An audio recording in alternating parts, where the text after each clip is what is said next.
RCN. Le son de la différence. Alors peut-être la Britannique est en train de craquer, Patrick.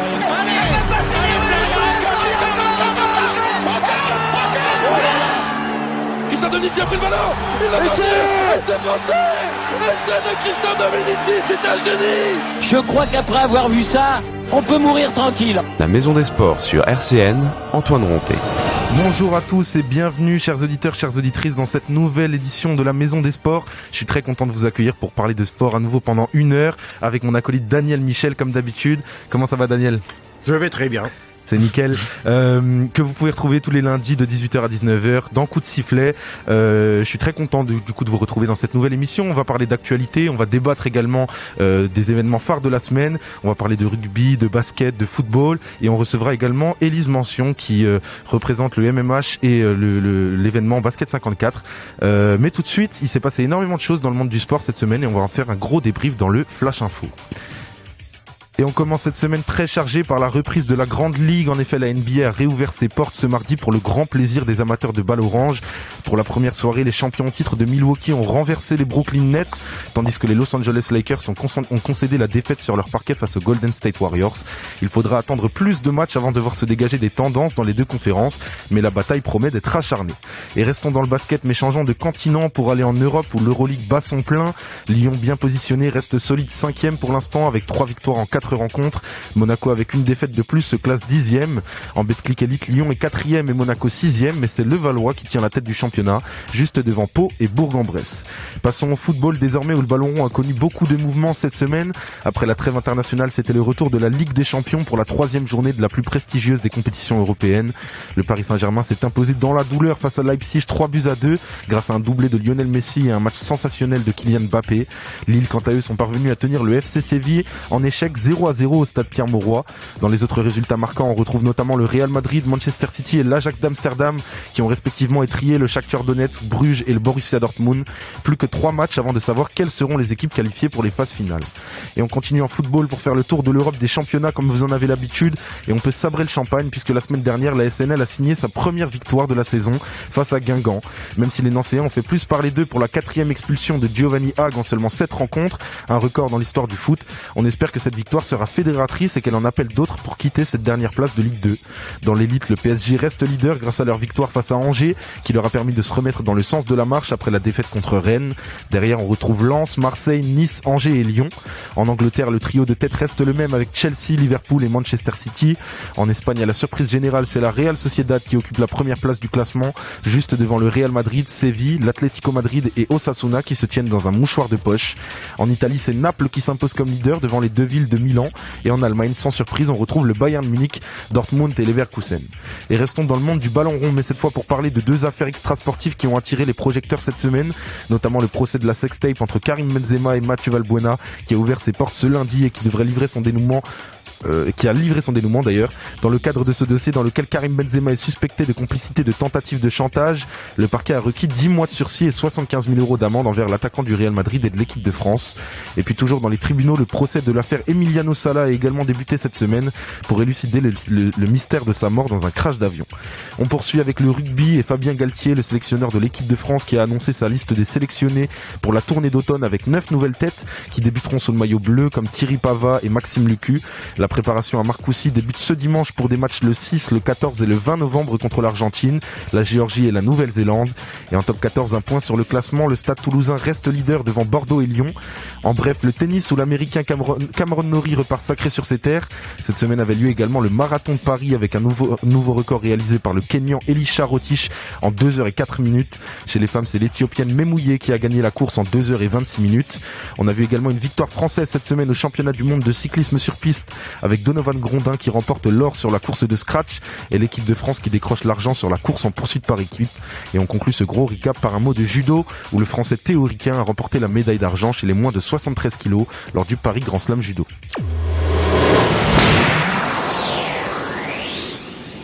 Et après ce gros récapitulatif, on va écouter Kanye West juste avant de parler de basket. La Maison des Sports sur RCN, Antoine Ronté.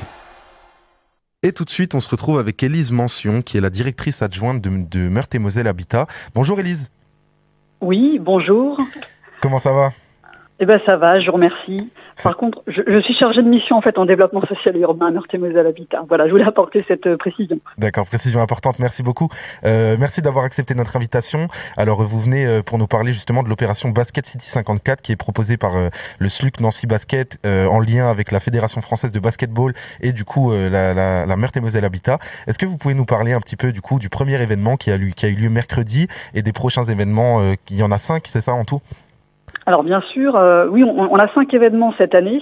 Alors c'est une manifestation qui est organisée en fait par Meurthe-et-Moselle Habitat, donc comme vous l'avez indiqué en lien avec le Nancy Basket et le comité départemental de basket. Donc 5 étapes cette année. Une première étape qui s'est déroulée donc ce mercredi à Chambeuf, sur le plateau de Haye. On aura une deuxième étape à Frouard le 17 novembre, une étape à Longwy le 24 novembre, une étape à Tomblaine le 8 décembre et une étape à Dombasle le 19 janvier. Voilà. Donc 5 étapes en tout, dont l'objectif c'est de faire participer le plus grand nombre de jeunes à ces ateliers de basket, justement pour faire monter un petit peu le sport et le basket parmi les jeunes et en même temps inculquer des notions de citoyenneté à ces jeunes qui viennent à cette opération. Alors absolument, c'est tout à fait l'objet de la manifestation. Notre objectif, en tout cas, c'était de permettre au plus grand nombre de pratiquer, de découvrir pour certains donc une activité sportive, en l'occurrence le basket, et puis d'un autre côté d'en profiter pour informer, sensibiliser également les enfants sur une thématique très forte qui est en tout cas cette année donc la lutte contre les discriminations. Donc effectivement, on a fait le choix d'associer atelier basket et atelier citoyenneté parce qu'on trouvait que la combinaison de ces deux ateliers finalement fonctionnait extrêmement bien puisque que ce soit dans les ateliers sport ou ateliers citoyenneté, on travaille sur des valeurs d'équipe, de respect, d'égalité, d'équité. Donc finalement, le lien se fait parfaitement entre les deux ateliers. Voilà, les enfants sont tout à fait ouverts et passent du sport à la citoyenneté sans aucune difficulté. D'autant plus qu'on a des enfants de tous les âges et de tous les horizons, si je me trompe pas. Alors effectivement, donc la manifestation est ouverte aux enfants à partir de 6 ans. Sont présents notamment des clubs, des licenciés, mais sont présents également des structures associatives donc qui sont présentes dans les quartiers où est implanté Meurthe-et-Moselle Habitat, les habitants évidemment des quartiers. Donc voilà, l'idée c'est vraiment de pouvoir faire profiter un maximum d'enfants finalement, qu'ils soient licenciés ou non, qu'ils jouent ou non au basket, qu'ils aient l'habitude ou non de pratiquer un sport, mais voilà, les réunir tous autour des mêmes ateliers et autour des mêmes valeurs, tout simplement. Les réunir tous et leur insuffler des valeurs qui sont autant importantes dans la vie que dans le sport. Alors il me semble que pour cette opération, ce n'est pas la première édition, vous avez déjà fait plusieurs éditions qui s'étaient très bien passées déjà. Alors effectivement, on avait, c'est la 5e édition donc cette année, donc on a déjà quelques années recul avec cette manifestation. Alors on avait d'autres thématiques sur les années précédentes. On a eu également la lutte contre le gaspillage. On a eu également donc le harcèlement. Donc c'est vrai qu'on reste quand même sur des thématiques, on va dire, de société très très fortes. On avait 3 étapes les précédentes éditions, mais voilà, avec le succès, je dirais, de la manifestation et les sollicitations, eh bien on a souhaité étendre effectivement un petit peu les périmètres, notamment sur les communes de Longwy, les communes de Dombasle qui n'étaient pas au départ intégrées dans la manifestation. Oui, vous faisiez aussi à l'époque avec l'AS Nancy-Lorraine. Alors effectivement, oui. Donc on a un partenariat donc avec l'AS Nancy-Lorraine. Je dirais avec les mêmes objectifs, un format à peu près semblable. Donc là, c'est la manifestation qu'on appelle les Trophées des Fair Play, qui existe depuis 2007. Donc une manifestation qui, je dirais, vraiment dure dans le temps et qui a beaucoup de succès. On a à peu près, en moyenne, entre 1000 et 1200 enfants présents par an donc, sur cette manifestation. Donc avec un principe également d'étape locale, donc où les enfants vont participer à des matchs, et vont également donc évoluer au sein d'un village citoyen pour participer à des ateliers tout au long de l'après-midi, et puis une finale au stade Marcel-Picot. Donc effectivement, pour nous en tout cas, ces 2 partenariats sont importants parce que, encore une fois, le sport est un excellent vecteur de communication et ça nous permet vraiment de proposer une manifestation très intéressante pour le plus jeune public et voilà de pouvoir travailler sur cette sensibilisation qui est très importante pour nous et voilà sur laquelle on est fortement engagé. Le sport est un excellent vecteur de communication, comme vous venez de le dire. C'est également un moyen de trouver notre vocation pour beaucoup de jeunes. Est-ce que c'est également un objectif pour vous d'essayer de guider les jeunes à travers cette opération où vous allez, entre guillemets, du coup, les initier à des sports qu'ils ne connaissent peut-être pas? Alors, notre souhait, effectivement, c'est de pouvoir effectivement permettre à des enfants peut-être de découvrir une appétence particulière ou même des compétences ou voilà des facultés peut-être dont ils n'auraient pas conscience. Donc effectivement, si cette manifestation peut aboutir à cela, je dirais c'est parfait. On en est très heureux. Il y a un point important quand même par rapport à ces deux manifestations, c'est qu'on a systématiquement la présence de joueurs professionnels, que ce soit pour le basket comme avec donc les trophées des fair play. Et donc dans l'après-midi, donc les joueurs sont présents, et notamment sur l'animation basket. Ils vont même passer une partie de l'après-midi dans les ateliers avec les enfants. Donc c'est un peu intimidant pour les enfants, mais c'est aussi extrêmement enrichissant pour eux. Et effectivement, voilà, ils ont aussi l'occasion d'échanger avec des joueurs professionnels, de découvrir aussi un petit peu peut-être leur vie, si voilà, ils ont l'occasion de poser un certain nombre de questions. Donc je pense que, en tout cas, ça leur fait découvrir un monde, voilà, le monde du sport professionnel qu'ils ne connaissent pas forcément. Tout à fait, ça leur fait découvrir, et je pense que, vous l'avez dit, ça les intimide un petit peu, mais en même temps, ce sera une journée qui restera gravée dans leur mémoire. Alors, sur ce marathon du coup des 5 étapes, la première s'est déroulée mercredi, comme on l'a dit. Quel regard vous portez pour le moment? Quelle conclusion? Est-ce que vous êtes satisfait de la première opération qui s'est déroulée au complexe Léo Lagrange dans le quartier Champ-le-Bœuf à Laxo-Maxéville? Écoutez, une grande satisfaction avec des partenaires toujours présents, puisque comme on le disait, c'est une manifestation que l'on conduit depuis plusieurs années. Donc voilà, il y a une vraie fidélité de la part de nos partenaires, donc ce qui montre aussi que voilà, cette manifestation reste très intéressante et que voilà, tout le monde y est fortement attaché. Donc on est très satisfait de retrouver nos partenaires. On a un niveau de participation qui est vraiment tout à fait satisfaisant, même si pour certaines étapes on est obligé aussi quelquefois de limiter les effectifs de manière à pouvoir respecter les protocoles. Donc voilà, on se fait un petit peu violence, je dirais, pour pouvoir aussi être raisonnable en termes d'effectifs et pouvoir organiser donc la manifestation de manière la plus sécure possible pour tous les participants, pour toutes les personnes présentes. Donc voilà, on a aujourd'hui, on est extrêmement satisfait parce qu'on se rend compte que malgré une année 2020 où on n'a pas pu mener nos actions, eh bien les partenaires sont toujours présents. Voilà, on repart et tout le monde est là, tout le monde est disposé et prêt à revenir avec beaucoup de motivation. Donc je dirais c'est un élan extrêmement positif et on est très très heureux de ce redémarrage de cette action. On sent votre enthousiasme en tout cas, et je suis d'accord avec vous, c'est une excellente chose que ce soit de retour après une période compliquée à cause de la pandémie. Alors du coup, la prochaine étape, on l'a dit, c'est le 17 novembre à Frouard. Est-ce que vous pouvez rappeler également les dates des autres événements? Oui, alors 24 novembre à Longwy, 8 décembre à Tomblaine et 19 janvier à Dombasle. On donne rendez-vous à tous nos auditeurs justement pour ces opérations et pour qui sont des moments de partage et de diffusion de sport et des valeurs également, des moments finalement très importants dans la vie. Merci beaucoup Élise Mention d'avoir été avec nous aujourd'hui. Merci à vous, merci beaucoup. Au revoir, à bientôt. Et juste après avoir échangé avec Élise Mention, on se retrouve dans un petit instant pour parler des équipes françaises en Coupe d'Europe. La Maison des Sports sur RCN, Antoine Ronté. Et tout de suite, on va parler des clubs français en compétition européenne cette saison. Alors évidemment, je parle du Paris Saint-Germain, je parle de Lille, de Marseille, de Lyon, qui sont tous en compétition européenne, que ce soit la Ligue des Champions ou la Ligue Europa. Juste avant de commencer à rentrer dans le vif du sujet, je ne sais pas si tu as vu cette semaine ce qui s'est passé, Daniel, avec Mauro Icardi, l'attaquant du Paris Saint-Germain, qui ne s'est pas présenté au match de Ligue des Champions alors qu'il était sur la liste et qu'il a séché les entraînements juste avant à cause d'une affaire conjugale avec sa femme. Sa femme l'a quitté juste après qu'il l'ait trompé, et donc il a séché les entraînements et n'est pas venu au match de Ligue des Champions alors qu'il joue dans un club comme le Paris Saint-Germain et qu'il est payé des millions d'euros. Donc ça me semblait important de le rappeler parce que c'est un scandale. Mais on peut commencer désormais à parler vraiment de football. Tu as vu le Paris Saint-Germain qui a joué cette semaine, qui a gagné contre le Leipzig dans la difficulté 3-2. Qu'est-ce que tu as pensé du match? Qu'est-ce que ça t'a évoqué? Je trouve que le Paris Saint-Germain gagne. C'est le seul point positif qu'on peut retirer. Ils ont fait un très mauvais match. Leipzig n'est pas une grande équipe.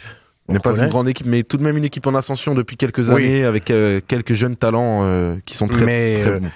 Ce qu'on peut retenir, c'est que le PSG, je trouve, fait jusqu'à présent, fait une campagne européenne assez moyenne, je dirais.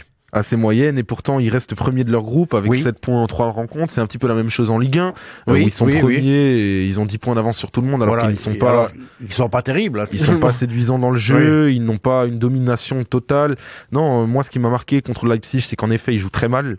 Il n'y a aucun système de jeu, aucune cohérence, il n'y a pas de collectif ni de cohérence dans l'équipe. Ils s'en remettent à leurs stars, que sont Kylian Mbappé et Lionel Messi. Kylian Mbappé a fait un match tout bonnement exceptionnel, en marquant d'abord un but, puis ensuite en provoquant le penalty de Lionel Messi, puis en faisant une passe décisive ensuite à Lionel Messi. Et lui-même d'ailleurs en interview d'après-match dira que le PSG n'est pas prêt. Le PSG ne joue pas bien mais gagne, et qu'il faut construire un collectif et pas seulement se baser sur les individualités. Alors le problème du PSG, c'est que comme beaucoup de grandes équipes qui ont des individualités très fortes, c'est-à-dire ils jouent là-dessus, sur les individualités, qui sont capables à eux tout seuls de faire la différence, mais ça donne pas du football extraordinaire ni spectaculaire, je dirais. Hein, donc, et moi, ce qui me gêne, c'est que j'ai l'impression que l'ambiance chez eux est pas très bonne, hein, je pense. L'ambiance n'est pas au beau fixe, déjà parce qu'on a eu un transfert avorté cet été de Kylian Mbappé. Ensuite parce que il y a beaucoup de nouveaux venus, Sergio Ramos, Achraf Hakimi, Gianluigi Donnarumma. Il y a beaucoup de concurrence, énormément d'ego. On a une addition de stars dans cet effectif qui complique énormément la tâche de Mauricio Pochettino au coaching. Et ça devrait pas être facile du coup de mettre en place un système vraiment efficace. Et puis on a des restats comme Neymar qui accapare les projecteurs et qui du coup forcément tendent un petit peu l'ambiance, je pense. Alors après, est-ce que ça affectera vraiment le PSG, parce que c'est quand même un effectif rempli de compétiteurs qui sont capables de faire des sacrifices justement pour le bien de l'équipe. Néanmoins, pour le moment, ça se retranscrit pas dans le jeu.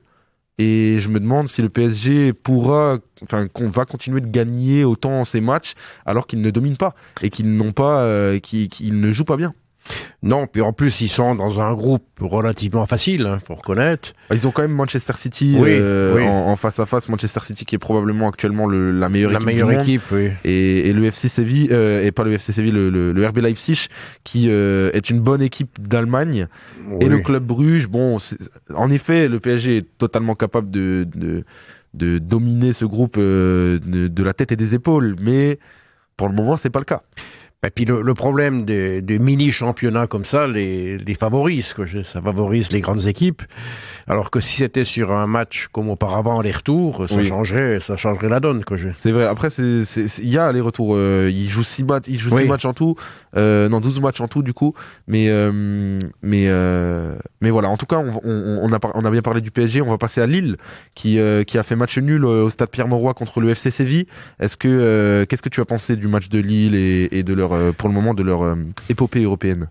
Pour l'instant ils sont 3e, donc ils sont pas encore qualifiés, mais je pense que ils devraient pouvoir le faire.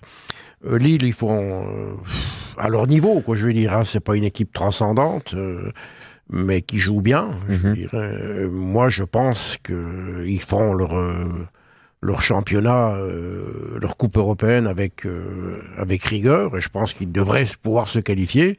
Moi, je trouve qu'ils sont moins forts que l'an dernier, quand même. Déjà, oui. Ils sont moins forts.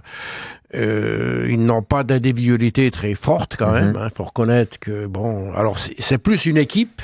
Il y a le collectif est plus important. Mais, je sais pas, à mon avis, ils sont pas transcendants non plus, tu penses que, alors t'as été positif et négatif sur Lille, moi je les vois malheureusement pas se qualifier. Je pense qu'ils sont dans un groupe un petit peu trop relevé pour eux, entre Salzbourg, Séville et Wolfsburg. Alors c'est pas des top équipes, mais ce ne sont que des bonnes équipes. Séville est une bonne équipe. Séville est une très bonne équipe, mais pas une équipe du gratin, j'ai envie de dire. Et Wolfsburg et Salzbourg, c'est un petit peu la même chose. Lille se range également dans cette catégorie-là, parmi des équipes qui sont entre guillemets des outsiders et pas des contenders, mais je ne les vois pas se qualifier, d'abord parce qu'ils ont un championnat français en ce moment en Ligue 1, ça se passe pas super bien. Ils ont perdu contre Clermont, ils ont perdu également contre Lens. Alors oui, il y a eu des victoires contre Strasbourg et contre Reims, mais on retrouve pas la même régularité et la même harmonie qu'on retrouvait l'an passé, notamment à cause du départ de Christophe Galtier, qui était le coach, qui est probablement un des meilleurs entraîneurs de France. Oui. Et aujourd'hui, son départ se voit fort. Oui. Bon, il est à Nice actuellement. Bon, c'est ça. Je dirais que Nice se porte pas très bien non plus. C'est ça, mais après Galtier a toujours eu besoin de périodes d'adaptation lorsqu'il est arrivé dans ses nouveaux clubs, que ce soit Saint-Etienne, que ce soit Lille, que ce soit du coup désormais Nice. Mais ça reste un coach qui a fait ses preuves et je pense que Nice se portera bien, mais Lille, pour moi, est amputé de son élément fort de l'an dernier, de l'élément qui leur a permis de gagner le titre. Et du coup, le champion de France en titre aujourd'hui se retrouve un petit peu, finalement, ils ont gagné le titre et puis le train est passé, ça y est. Le PSG va à nouveau tout rafler pendant 5 ans et Lille retombe un petit peu dans ses travers, ce qui est dommage. Ouais, je vois pas le Paris Saint-Germain rafler et tout. Moi, je pense que le Qatar, les sponsors, ils arriveront au moment où ils en auront marre de pas les voir gagner au niveau européen et ils vont peut-être se retirer, je veux dire. Je sais pas, parce il y a trop d'enjeux. Ils ont quand même beaucoup misé et beaucoup investi justement pour toucher cette Ligue des Champions. Je pense qu'ils ne partiront pas tant qu'elle n'a pas été soulevée. Mais partiront peut-être après. C'est ça. En tout cas, Lille, du coup, qui pour le moment, ça semble un petit peu compromis en Ligue des Champions. 3 matchs ont été joués, ils sont 3e avec 2 points. C'est encore possible. C'est encore possible. S'ils gagnent le prochain match. Tout à fait. Il y a Salzbourg qui a 7 points, Séville a 3 points. Oui. Donc, ils sont dans une situation où ils peuvent dépasser Séville. Mais je pense tout de même que ça va être compliqué. On verra ça dans la suite. On fera des débriefs, bien évidemment. Oui. Et en Ligue Europa, on a eu Marseille et Lyon. Cette semaine, Lyon qui a gagné contre le Sparta Prague au terme d'un match complètement fou, en infériorité numérique, 4-3. Ça prouve un petit peu le caractère de l'équipe de Peter Bosz. Qu'est-ce que tu as pensé du match de Lyon ? Moi, je pense que Lyon, à l'heure actuelle, c'est la meilleure équipe au niveau européen, sur le classement. Oui. Sur le je trouve qu'ils font quelque chose de bien. Par contre, ce qui m'inquiète un peu, c'est que souvent les équipes en infériorité numérique gagnent. Ouais. Et ça, c'est quand même nouveau. Ça, je veux dire, avant, le fait de jouer à 10 contre 11, c'était un handicap très sérieux, alors que maintenant, ça ne l'est plus. C'est en effet, alors pour le coup, ils se sont pris un carton rouge à la 75e, ils se sont pris un but ensuite. 15 minutes, oui. Ils se sont pris quand même un but ensuite, il y avait 4-2, ils se sont pris 4-3, donc ils ont quand même, et puis il y a eu un but refusé aussi, donc il aurait pu avoir 4-4, donc ils ont quand même bien transpiré au moment où ils ont pris l'expulsion. Mais en effet, je suis d'accord avec toi, Lyon est probablement l'équipe française qui fait la meilleure impression, qui fait la meilleure impression en Coupe d'Europe. Quelque chose de régulier. Tout à fait, ils sont premiers de leur groupe. Ils sont qualifiés de toute façon, c'est sûr. 3 victoires en 3 matchs. Et puis surtout, ils ont un jeu assez flamboyant. Peter Bosz a mis de solides choses en place. Lyon joue très bien. Lyon gagne en marquant beaucoup de buts. Ils ont mis 3-0 à Brøndby, ils en mettent 4 à Prague et ils ont gagné 2-0 contre les Glasgow Rangers. Donc Lyon fait très très bonne impression. En effet, on a eu Marseille aussi cette semaine qui a joué et qui a fait match nul contre la Lazio Rome. Alors pour le coup, la Lazio Rome qui est un gros adversaire, probablement une meilleure équipe que Marseille. Donc Marseille a fait honneur. L'équipe de Georges Sampaoli continue sur sa bonne lignée. Est-ce que tu penses que Marseille peut faire comme Lyon et se qualifier en Ligue Europa ? Je pense que Marseille fait également un bon championnat européen. Moi, je pense qu'ils peuvent se qualifier. Ils sont quand même remis un petit peu dans le droit chemin par rapport à l'an passé, où ça n'allait pas du tout. Par rapport même aux 10 dernières années. Oui, même aux 10 dernières années. Là, je pense que là, c'est bien, quoi. Je veux dire, ils sont remis un petit peu.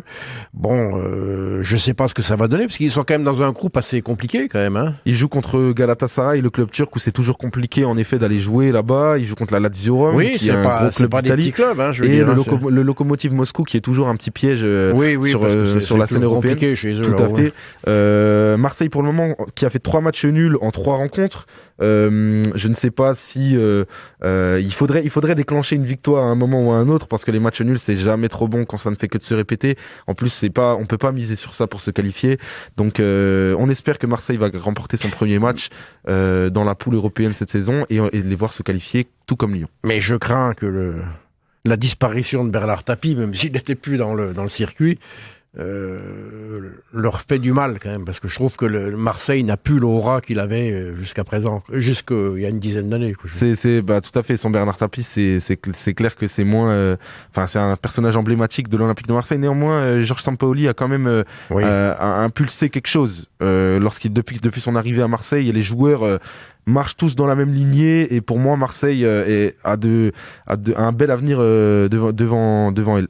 Mais on a Monaco également qui est en Ligue Europa, le dernier club français dont on va parler, qui pour le coup eux aussi sont comme Lyon, premiers de leur groupe avec 7 poins en 3 rencontres. Ils sont qualifiés de victoire à nul. Oui, ils sont presque déjà qualifiés. Real Sociedad et le PSV peuvent encore leur jouer des tours, mais le club de Sturm Graz pour le moment est éliminé avec 0 points en 3 rencontres. Monaco également comme Lyon avec leur coach Kovac qui fait une très belle épopée européenne et qui va probablement se qualifier haut la main avec un jeu magnifique. Oui. Je trouve qu'ils ont retrouvé le jeu qu'ils avaient il y a quelques années. Oui, sous Leonardo Jardim, en effet. Oui, ils avaient un très beau jeu. Et ils l'ont retrouvé. Ils ont eu des périodes un peu difficiles, de 3 ans, là, mais je pense que maintenant c'est reparti. Bon, le problème de Monaco, c'est un peu compliqué parce qu'ils jouent souvent devant très peu de spectateurs. C'est ça. Donc puis il n'y a pas une ambiance extraordinaire, en effet, au stade monégasque. Donc, stade Louis II. Oui, mais c'est dommage, parce que je pense c'est une des équipes françaises ou si on veut, qui a le plus beau jeu, je trouve, Monaco. En effet, avec Niko Kovac, qui est un excellent coach et qui a une vraie philosophie de jeu, tout comme Peter Bosz. L'équipe, je me souviens du quotidien L'équipe qui avait titré les Siamois en parlant de Peter Bosz et de Niko Kovac lorsqu'ils se rencontraient. Monaco qui a remporté du coup son match contre le PSV 2-1, contre la Real Sociedad qui est leader de Liga. Ils ont fait match nul. Qui sont des grandes équipes. Tout à fait. Et contre le Sturm Graz, du coup, ils ont gagné 1-0. Donc Monaco est au rendez-vous. Moi, je trouve que les clubs français font plutôt honneur cette saison.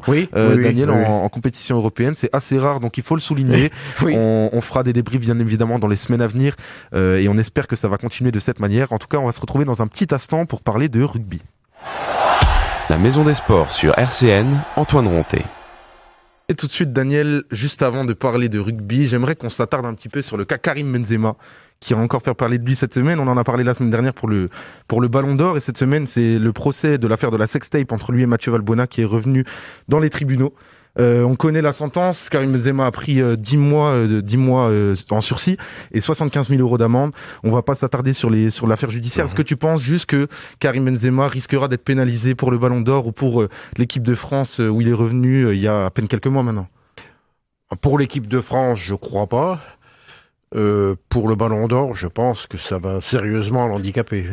On parlait de Robert Lewandowski qui est un solide adversaire dans la course au Ballon d'Or pour Karim Benzema. En effet, une tâche judiciaire pour un candidat à la plus prestigieuse des récompenses dans le football, c'est probablement quelque chose qui va le pénaliser.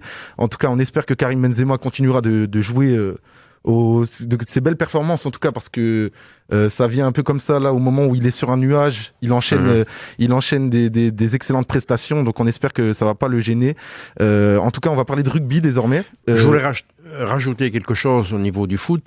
Moi, je pense qu'il faudrait que cessent tous les problèmes judiciaires qu'on constate en France ou ailleurs entre ceux qui sont condamnés pour avoir frappé leur conjoint, ceux qui ont des problèmes avec la justice. Je pense qu'il faut que ça s'arrête, parce que ça va nuire au football. En effet, ça nuit déjà au football. Ça nuit déjà, ça nuit à l'image. On pense notamment à Benjamin Mendy, on va pas rappeler ses actes, mais entre eux, et puis même Mauro Icardi, j'ai envie de dire, il faudrait arrêter les affaires extrasportives, tout simplement. Oui. Ça nuit à l'image du football qui n'est déjà pas, qui est pas très bon, qui n'a déjà pas excellente réputation. Donc, en effet, en revanche, le rugby, lui, est un sport qui a excellente réputation. Et cette semaine, on a eu, du coup, la liste de Fabien Galtier, qui a sorti la liste des 32 sélectionnés pour la tournée d'automne. Alors la tournée d'automne, je le rappelle, ça débute le 24 octobre au centre de Marcoussis, bien évidemment. Il y aura le premier match contre l'Argentine le samedi 6 novembre. On retrouvera également le 14 novembre le 15 de France qui jouera contre la Géorgie, puis le 20 novembre contre la Nouvelle-Zélande, en préparation bien évidemment pour le tournoi Destination qui débute le 6 février 2022. Alors Daniel, qu'est-ce que tu as pensé de la liste et qu'est-ce que tu attends pour le rassemblement de l'équipe de France qui va arriver très vite là?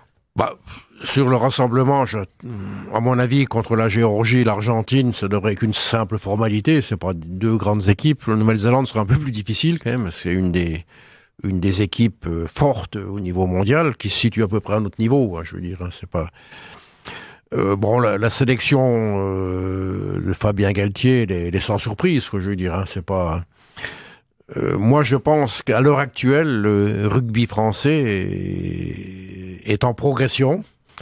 et se situe juste derrière les All Blacks, je pense. On est probablement la deuxième équipe. En Europe, on est les meilleurs, je pense. On a dépassé l'Angleterre, je pense. Mais bon, il y a le problème des All Blacks qui sont au-dessus de la mêlée, quoi. C'est le cas de le dire. Alors je suis d'accord avec toi, en tout cas sur le début. L'Argentine, la Géorgie, ce sera une simple formalité. Oui. L'Argentine est une équipe très technique et pas dans le combat, qui a l'habitude généralement de se prendre des raclées lorsqu'elle joue contre des équipes européennes. En effet, la Géorgie, n'en parlons même pas. Oui. En tout cas, la rencontre face à la Nouvelle-Zélande sera très importante parce que déjà c'est la première rencontre pour la Coupe du Monde en 2023 qu'on accueille chez nous. C'est le premier match contre les All Blacks, donc on aura une espèce d'avant-goût lorsqu'on verra le match de préparation face aux All Blacks qui eux pour le moment sont en ascension et qui ont écrasé l'Afrique du Sud il y a peu. Donc les All Blacks sont en forme également. Tu as parlé d'une liste sans surprise. Je suis pas totalement d'accord avec ça parce qu'on a quand même 9 nouvelles têtes qui arrivent. Oui. Fabien Galtier avait parlé de l'importance justement de renouveler la seconde ligne parce que il voulait une équipe justement qui soit plus dans le combat. Mais sinon, je suis d'accord avec toi. La France rayonne au niveau du rugby en Europe. Je ne sais pas si on a totalement dépassé l'Angleterre ou les Pays de Galles ou l'Irlande qui sont quand même de solides des équipes très solides, mais on a une génération absolument magnifique entre Antoine Dupont qui est probablement le meilleur joueur du monde actuel, Romain Ntamak. L'équipe de France a des bases de très solides bases sur lesquelles elle peut s'appuyer. J'espère que cette génération nous emmènera justement à un premier titre qu'on attend depuis plus d'une dizaine d'années désormais, potentiellement pour le tournoi Destination là en 2022. Je sais pas si tu penses qu'on a une occasion de le remporter avant la Coupe du Monde, ce serait magnifique. Je pense qu'on peut gagner le tournoi des 6 nations. Tout dépend des déplacements qu'on fera, quoi, je dirais, parce que c'est assez difficile d'aller en Angleterre ou au Pays de Galles. C'est plus facile d'aller en Italie ou en Irlande. Mais je pense qu'on sera dans les tout premiers, quoi, je veux dire. Moi, ce qui me rassure avec l'équipe de France, c'est qu'il y a quand même de la réserve derrière, quoi, je veux dire, au niveau des jeunes et tout ça, ce qu'il n'y a pas dans les autres équipes anglo-saxonnes, quoi, je veux dire. Tout à fait, elles ont beaucoup moins ils auront une équipe type avec 20-25 joueurs, quoi, je veux dire. C'est ça. Et derrière, il n'y a pas grand-chose, quoi, je veux dire. Il y a moins, quoi, je veux dire. Alors que la France a bien structuré. Moi, je trouve que la fédération française, depuis un certain temps, a bien structuré. Et il y a de quoi faire. Au niveau des clubs, c'est pareil, c'est bien, ça tourne bien. Je veux dire, ce qui n'est pas le cas d'autres équipes, d'autres nations, quoi. Je suis assez d'accord avec toi. En effet, en plus, lorsqu'on regarde les effectifs d'Angleterre ou d'Irlande, c'est plutôt des équipes vieillissantes, tandis que nous, on est une équipe très très jeune, avec beaucoup de potentiel.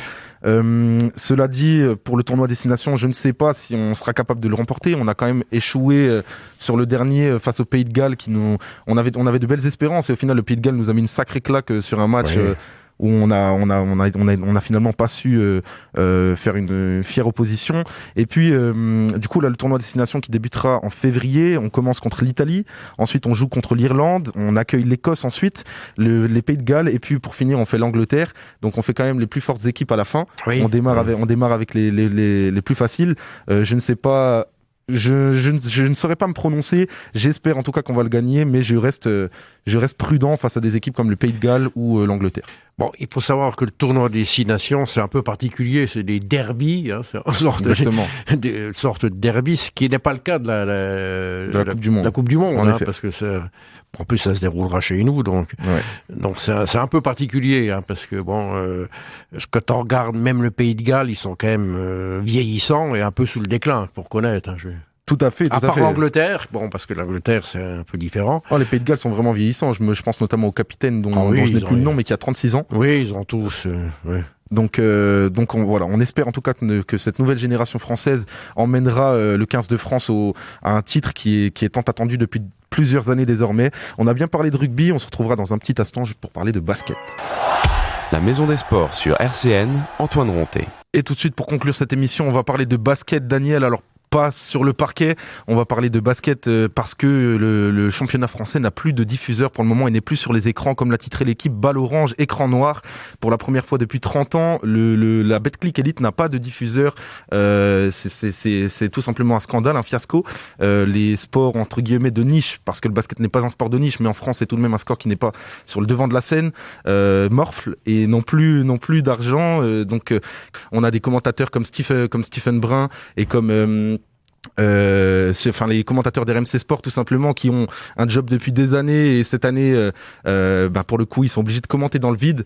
Donc même là, lorsqu'ils avaient une situation où le dernier match pouvait être diffusé entre Pau et Monaco, il me semble, finalement il y a eu un problème de connexion et il n'y a pas eu diffusion du match. Donc on se retrouve vraiment dans une situation où le basket est livré à lui-même. On se souvient de Tony Parker, le président de l'Asvel, qui avait parlé justement à la ministre des Sports pour réclamer de l'aide et un investissement de la part du ministère des Sports au sein du basket pour que le championnat français puisse vivre et survivre à la pandémie et à tous les problèmes financiers qui sont en train de se produire. Et tout de suite, le technicien est arrivé. Donc Daniel Michel, tu peux t'exprimer sur le basket, dis-moi. Je rajoute à ce que j'ai dit tout à l'heure. C'est vrai que le basket est en train de se faire doubler par d'autres sports d'équipe. Je pense au handball. Je pense pas au volley parce que c'est moins médiatique. Le volley, c'est pas très médiatique. Rugby notamment également. Oui, et c'est un problème, donc ils auront du mal à se relever. Alors pourquoi, ça je sais pas. Et on a les mêmes problèmes avec les clubs français qui ont du mal à vivre, qui ont du mal à trouver des sponsors. Et on constate que le basket, malgré les bons résultats de l'équipe de France aux Jeux Olympiques, est malheureusement en perte de vitesse, quoi. Exactement. C'est un signe, ça, à partir du moment où les médias s'intéressent plus à eux, bon, c'est qu'il y a un problème. C'est parfaitement dommage. Alors justement, l'équipe de France a fait une magnifique prestation lors des Jeux Olympiques. Ils sont arrivés en finale, ils ont tenu tête aux États-Unis. Et dans le sens inverse, de l'autre côté, sur l'autre continent, on a le basket qui, au contraire, est en constante ascension. Il y a une NBA qui monte même en France, alors que les championnats français et européens sont en train de descendre. C'est un véritable problème. On espère que les ministères des Sports vont investir et régler ce problème. En tout cas, on a bien parlé de basket, on a parlé de rugby également, de football. C'est l'occasion pour moi de vous remercier, chers auditeurs, de remercier également Élise Mention qui est venue passer et qui nous a parlé de l'opération Basket City 54 avec Meurthe-et-Moselle Habitat. Je remercie également Thomas à la technique et chers auditeurs, je vous donne rendez-vous la semaine prochaine pour un nouveau rendez-vous sportif. À bientôt l'équipe, au revoir. RCN, www.rcn-radio.org